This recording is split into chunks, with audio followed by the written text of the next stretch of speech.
गई हूँ एक और नई कहानी के साथ। आज की कहानी का नाम है कांच की गुड़िया। चलिए कहानी शुरू करते हैं। माही एक छोटे से गांव की रहने वाली थी जो अपने माता पिता के साथ पुरानी हवेली के पास वाले घर में रहती थी। वह बेहद जिज्ञासु थी और हवेली के बारे में सुनी गई भूतिया कहानियों पर यकीन नहीं करती थी। एक दिन माही ने अपने दोस्त के साथ हवेली में जाने का फैसला किया। वहां पहुंचकर उसे एक पुरानी और टूटी फूटी कांच की गुड़िया मिली। गुड़िया बेहद सुंदर थी, लेकिन उसकी आंखों में एक अजीब सी चमक थी जो माही को परेशान कर रही थी। फिर भी माही ने उसे घर ले जाने का फैसला किया। जैसे ही माही ने गुड़िया को अपने कमरे में रखा, उसके साथ अजीब अजीब घटनाएं होने लगी। रात को अचानक ठंडी हवाएं चलने लगती और कमरे में किसी के चलने की आहट सुनाई देती। माही ने इसे नजरअंदाज किया, लेकिन धीरे धीरे गुड़िया का चेहरा बदलने लगा। गुड़िया की मुस्कान एक भयानक चीख में बदल गई। एक रात जब माही सो रही थी, उसे लगा कि कोई उसके बिस्तर के पास खड़ा है। उसने आंखें खोली तो देखा कि कांच की गुड़िया उसकी तरफ ही घूर रही थी। उसकी आंखें लाल हो चुकी थी। माही ने घबराकर गुड़िया को बाहर फेंक दिया, लेकिन वह सुबह फिर से उसके कमरे में वापस आ गई। माही अब डरने लगी थी। उसे समझ नहीं आ रहा था कि ये सब कैसे हो रहा है। उसकी दादी ने उसे बताया कि वह गुड़िया एक पुरानी आत्मा की बंदी है जो बदला लेना चाहती है।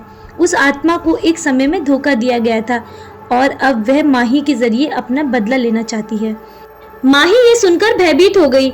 उसने गुड़िया से छुटकारा पाने की ठानी, लेकिन जब उसने गुड़िया को जलाने की कोशिश की तो आग बुझ गई। गुड़िया की आंखों में और ज्यादा नफरत भर गई। अब माही के पास सिर्फ एक ही रास्ता बचा था, उसे आत्मा को शांत करने का तरीका खोजना था। उसकी दादी ने बताया कि आत्मा को सिर्फ तब शांति मिलेगी जब उसके साथ हुए अन्याय का बदला लिया जाएगा। माही ने सारी हिम्मत जुटाई और उस पुरानी हवेली में जाने का फैसला किया जहां वह आत्मा कभी जीवित थी। हवेली में दाखिल होते ही माही के सामने गुड़िया प्रकट हुई और हवेली की दीवारों से भूतिया आवाजें आने लगी।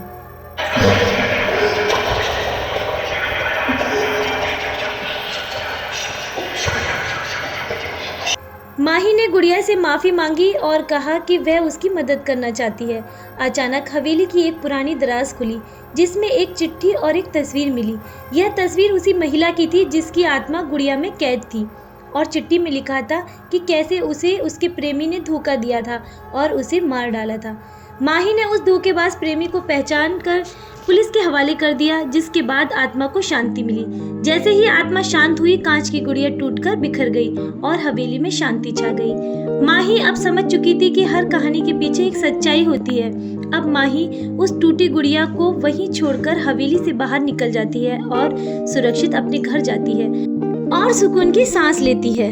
इस तरह कहानी का अंत हुआ। उम्मीद करती हूँ आपको ये कहानी पसंद आई होगी। कहानी को अंत तक सुनने के लिए आप सभी का बहुत बहुत धन्यवाद। ऐसी ही मजेदार और हॉरर स्टोरीज के लिए सब्सक्राइब करें हमारा चैनल क्रिएचर ऑफ शैडो।